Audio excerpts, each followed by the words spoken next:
8 minutes. That's all it took. Not 8 hours. Not 8 days. Just 8 relentless, unforgiving minutes that turned an ordinary American morning into a scar that would never fade. One pilot, one aircraft, one decision, and a nation that would never look the same again. By the time the smoke cleared, history had shifted. But this isn't just a story about destruction. It's a story about the man in the cockpit, the warnings ignored, the skies that were supposed to be safe, and the 8 minutes that brought America to its knees. The morning began like any other. The sky was impossibly clear, a polished blue stretching from coast to coast. The kind of sky pilots dream about. The kind of sky that promises safety, routine, predictability. Across the eastern United States, commuters poured into highways, children shuffled into classrooms, traders scanned early market numbers, and air traffic controllers leaned into their consoles expecting another orderly day in American airspace. In the cockpit of a commercial airliner climbing steadily above the Atlantic coastline, a man sat in silence. He wore the uniform, the stripes, the calm expression passengers trusted without question. To the world, he was simply a pilot, a trained professional guiding hundreds safely to their destination. But in his mind, something had already shifted. Aviation is built on precision, on checklists, on redundancy. Every system is designed to prevent chaos. Modern aircraft are technological fortresses, layered with safeguards, cross-verifications, and human oversight. It is nearly impossible, experts say, for one individual to hijack the skies. Nearly. In the early hours of that morning, radar screens across the country showed nothing unusual. Flights lifted off on schedule. Transponders transmitted identification codes. Controllers issued routine climb instructions. The choreography of American aviation, one of the most sophisticated systems in the world, moved with mechanical confidence. No one suspected that within minutes, that confidence would fracture. The pilot's hands rested on the controls. Steady, trim, familiar. But routine was an illusion. Below him stretched cities of steel and glass. Financial centers. Government institutions. Homes filled with families beginning ordinary days. In the cabin behind him, passengers sipped coffee, adjusted seatbelts, glanced at newspapers, unaware that their flight path would soon be rewritten by intent rather than navigation charts. History often feels inevitable in hindsight. Analysts will later dissect warning signs. Investigators will trace timelines. Commentators will debate intelligence failures, systemic gaps, and geopolitical consequences. But in that moment, suspended thousands of feet above the ground, none of that existed yet. There was only choice. The United States had long believed its geography provided insulation. Oceans acted as moats. Air defenses as shields. The homeland was thought to be secure, distant from the battlefields that scarred other continents. Wars were fought overseas. Conflicts unfolded elsewhere. The American skyline symbolized permanence. Yet permanence can be fragile. In aviation training, pilots are taught about critical phases of flight: takeoff, climb, approach. Moments when small decisions carry enormous consequences. A degree too steep. A second too late. A misread instrument. 8 minutes. That would become the measurement. The window in which everything changed. Inside control towers, controllers began noticing anomalies, subtle at first. A deviation from an assigned altitude. A delayed radio response. A silence where acknowledgement should have been immediate. Confirm heading. No reply. A second call. Firmer. Still silence. On radar, the aircraft shifted course. Air traffic control is a profession of calm voices and rapid cognition. Controllers are trained to manage emergencies, engine failures, medical diversions, weather reroutes. But this was different. The deviation wasn't accidental. It was deliberate. And deliberate changes in controlled airspace trigger urgency. Phones rang across coordination centers. Supervisors leaned over consoles. Military liaisons were contacted. The Federal Aviation Administration began piecing together fragmented reports from multiple sectors. Something was wrong. Inside the cockpit, the pilot's breathing remained measured. Instruments glowed with sterile indifference. Altitude indicators, navigation displays, autopilot modes, all functioning normally. It wasn't the aircraft malfunctioning. It was the human being commanding it. The distance between routine and catastrophe is thinner than society likes to admit. Entire civilizations rely on trust. Trust in systems, in institutions, in professionals who occupy positions of responsibility. Pilots embody that trust. They are symbols of safety in a world increasingly dependent on speed and connectivity. Millions board aircraft daily without fear because they believe in the integrity of those at the controls. On that morning, that belief would be shaken to its core. As the aircraft descended from its assigned path, confusion spread through command centers. The chain of communication, designed to respond swiftly, struggled against disbelief. This must be a radio failure. Possible instrument error. Maybe a navigational recalculation. But the turn continued. The sky, once open and serene, suddenly felt claustrophobic. Controllers rerouted nearby traffic. Other pilots were warned. Military response protocols, rarely activated in domestic airspace, were reviewed in real time. The United States had prepared for external threats. For missiles. For foreign air incursions. It had not prepared for a pilot already inside its own system. The cabin remained unaware. Seatbelt signs chimed. A subtle banking angle nudged coffee cups against tray tables. A few passengers glanced out windows, puzzled by the change in direction. No announcement came. No explanation. Above them, the man entrusted with their lives carried a conviction that would soon ripple across continents. Later, investigators would attempt to reconstruct his mindset. They would analyze training records, communications, affiliations, flight simulations. They would try to understand how years of discipline could collapse into 8 irreversible minutes. But understanding does not reverse consequence.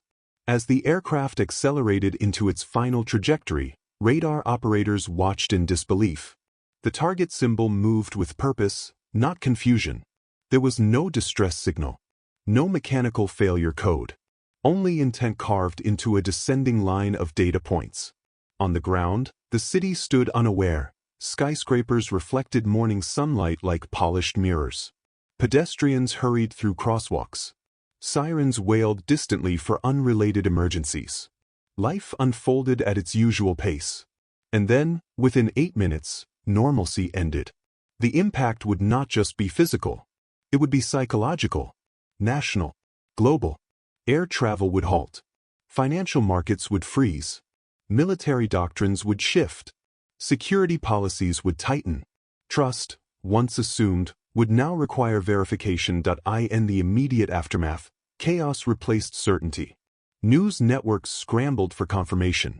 Emergency responders raced toward scenes no one had rehearsed for at this scale. Leaders were rushed to secure locations. Fighter jets roared into skies that hours earlier had been peaceful corridors of commerce. The pilot had acted alone in the cockpit. But the consequences were collective. Across America, televisions flickered with images that would replay for decades. Families tried to reach loved ones. Airspace was cleared in an unprecedented order, grounding thousands of flights. The vast machinery of the nation paused, stunned not by an invading army, but by a single aircraft weaponized by its commander. 8 minutes. A time span shorter than a coffee break, yet long enough to fracture a sense of invulnerability built over generations. Historians would later describe that morning as a hinge in modern history. A dividing line between eras. Before and after.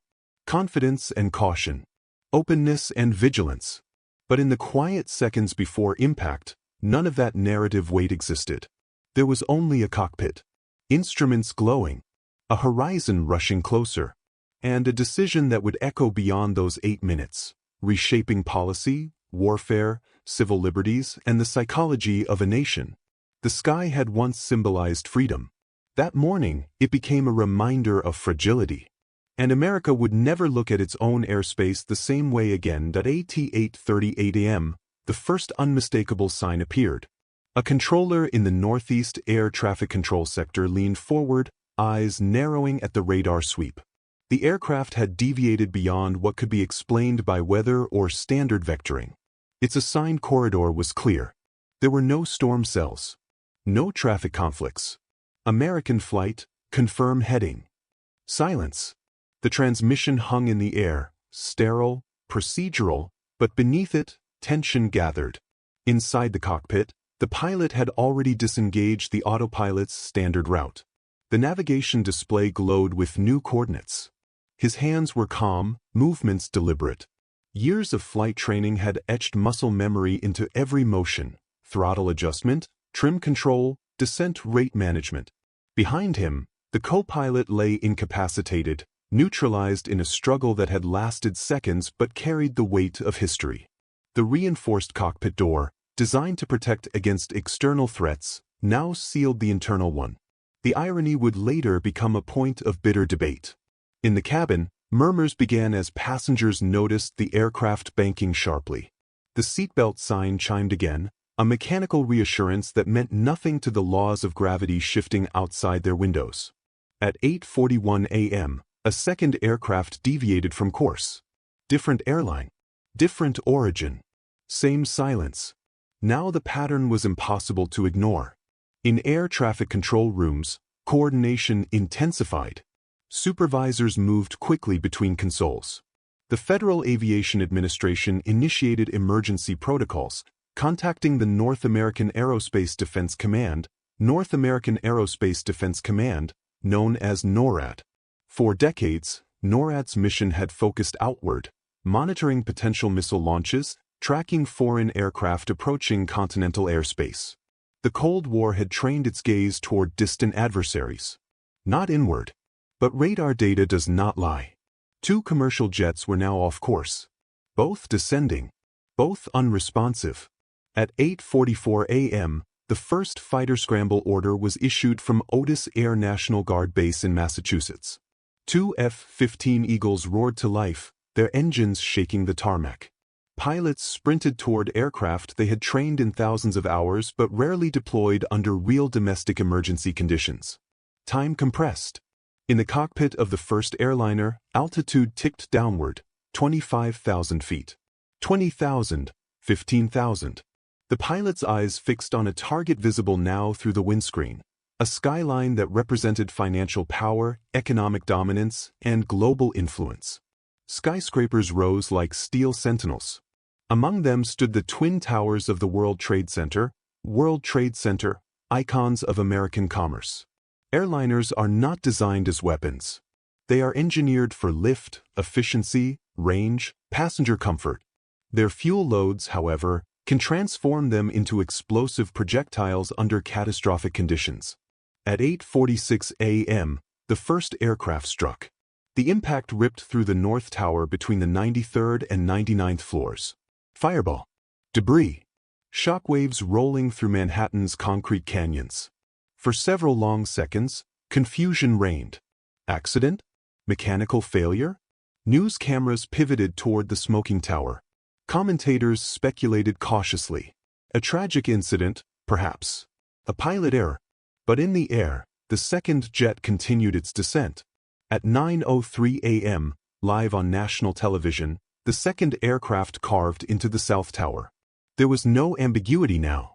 America was under attack. Inside NORAD command centers, officers recalculated response options. Fighter jets were airborne but too distant. Interception windows had closed before full situational clarity formed. The speed of civilian aircraft at low altitude made engagement nearly impossible without prepositioned defense layers that simply did not exist. The assumption of domestic airspace safety had shaped policy for generations. Now that assumption collapsed. In Washington, D.C., alarms echoed through corridors of power. The White House was evacuated. Lawmakers were rushed underground.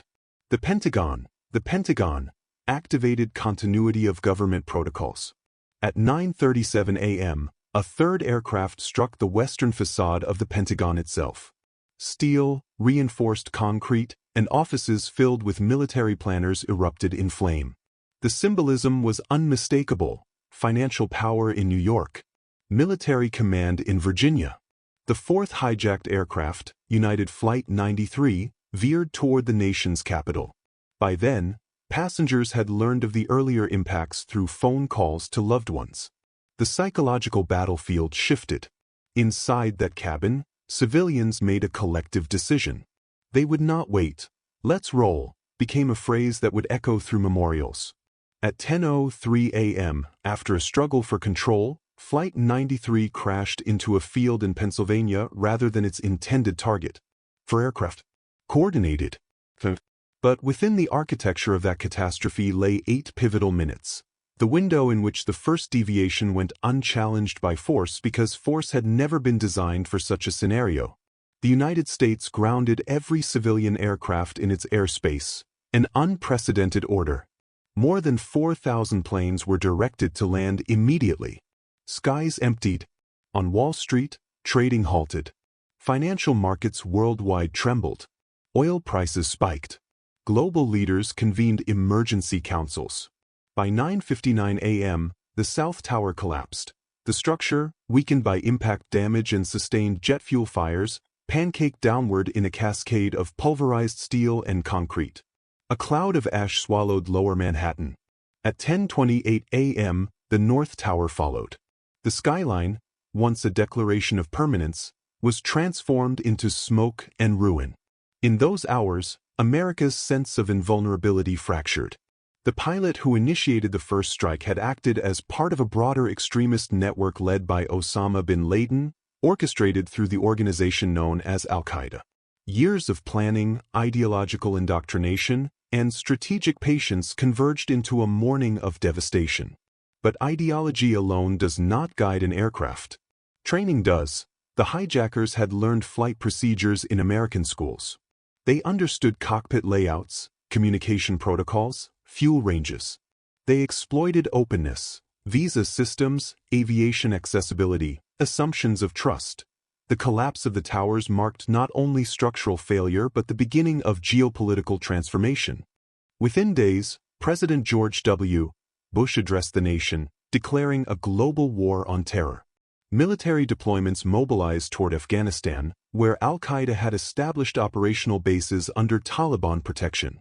Congress passed sweeping security legislation. The USA Patriot Act expanded surveillance authority. The Department of Homeland Security was formed to consolidate domestic security functions. Airport screening intensified. Cockpit doors were reinforced permanently. Federal air marshals increased presence aboard flights. The skies would never be casual again. Internationally, alliances hardened. NATO invoked Article 5, collective defense, for the first time in its history, affirming that an attack on one member constituted an attack on all. The psychological dimension was profound. For generations, Americans viewed conflict as distant, fought on foreign soil. Now, televised destruction unfolded within national borders.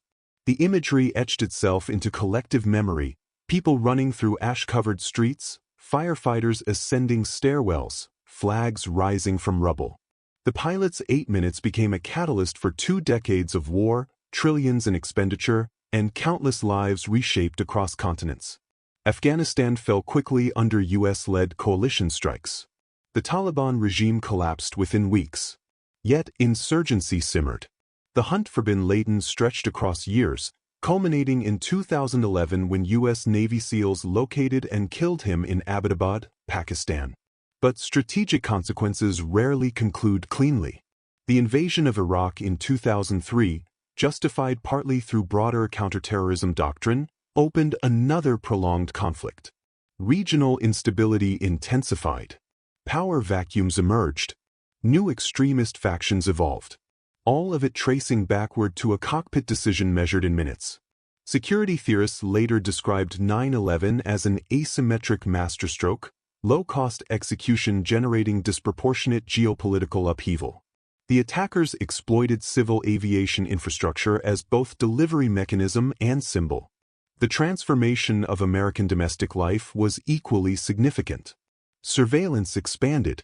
Intelligence agencies recalibrated priorities. Counterterrorism funding surged.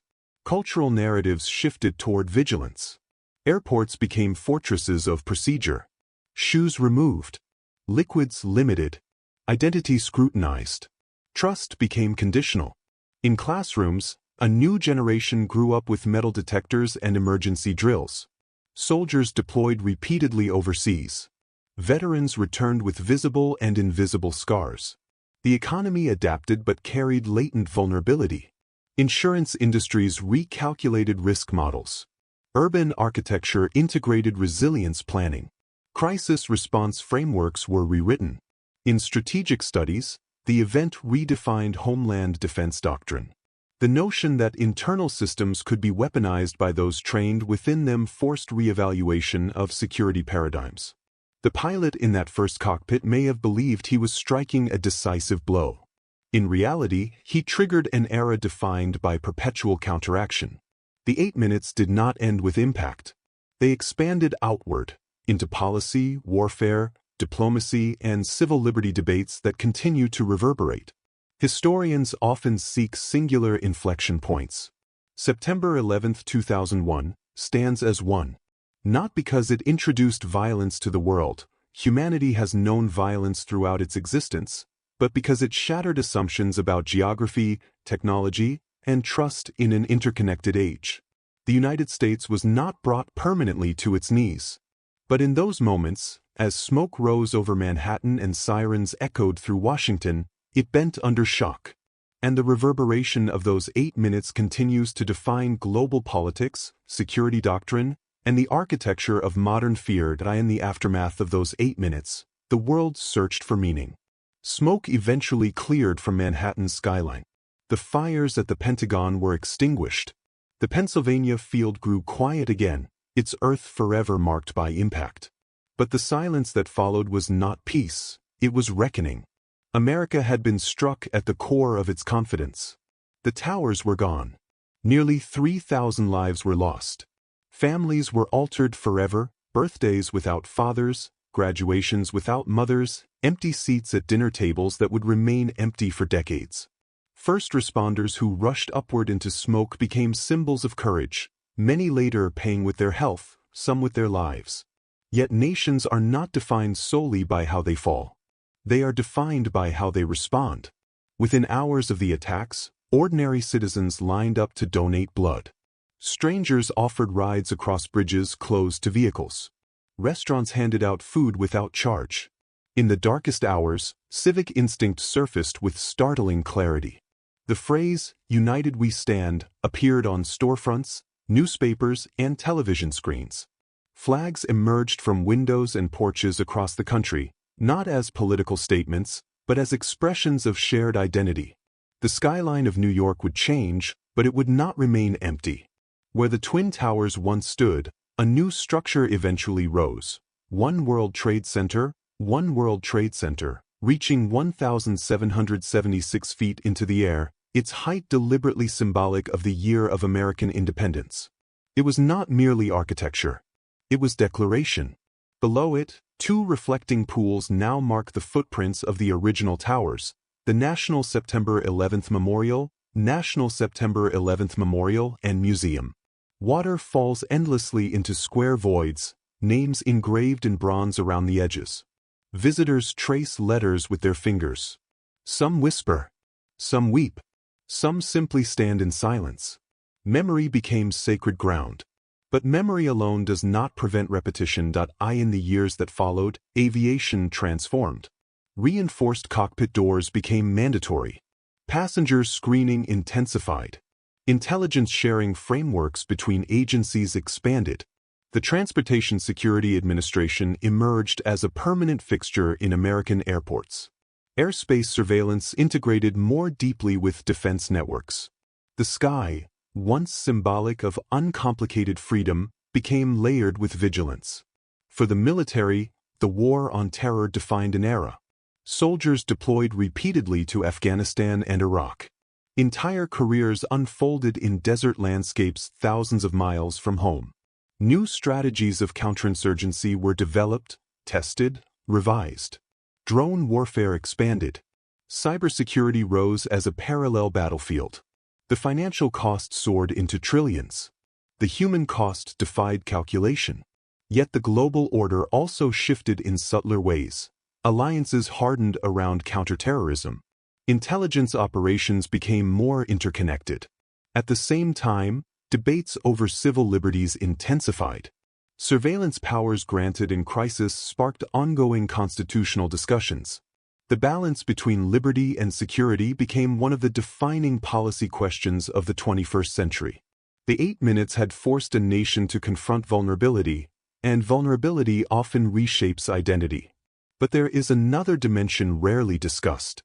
The pilot who initiated the first strike intended to demonstrate weakness, to expose fragility, to humiliate a superpower before the watching world. Instead, what followed was not collapse, but adaptation. America absorbed the blow. It staggered. It mourned. It recalibrated. Cities did not empty permanently. Financial markets reopened. Schools resumed. Flights took off again, cautiously at first, then routinely. Commerce returned. Life persisted. Resilience is rarely dramatic. It is gradual. It unfolds in small acts, rebuilding an office, reopening a subway line, returning to work despite grief. And in time, the skyline filled again. The destruction of the World Trade Center did not end global capitalism. The strike on the Pentagon did not dismantle American military power. The attempted assault on Washington did not erase democratic institutions. The nation bent, but it did not break. There is an uncomfortable truth embedded in history. Transformative events are often carried out by individuals who believe they are shaping destiny. Yet the ultimate shape of history is determined by how millions respond afterward. The pilot's 8 minutes ignited fear. But the years that followed revealed something else: endurance. Children who were infants on that morning grew into adults who know the event only through footage and memorial ceremonies. Veterans of the post-9/11 wars now speak to classrooms about service and sacrifice. Firefighters who survived continue to mentor new recruits. The story did not end in smoke. It evolved into lessons. Governments learned the cost of complacency.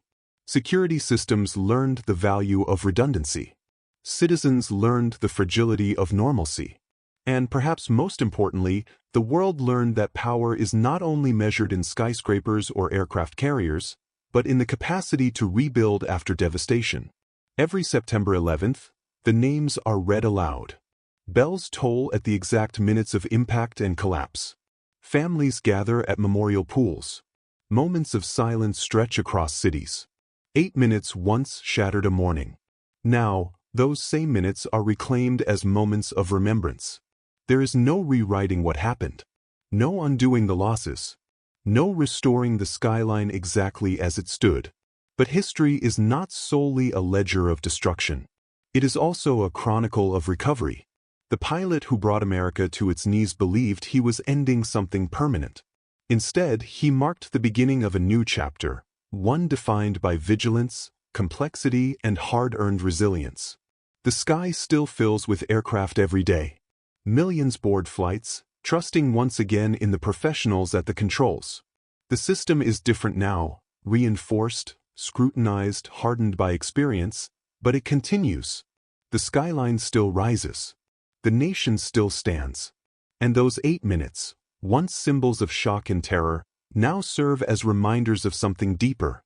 That even when brought to its knees, a country can stand back up. Not unchanged, not untouched, but unbroken.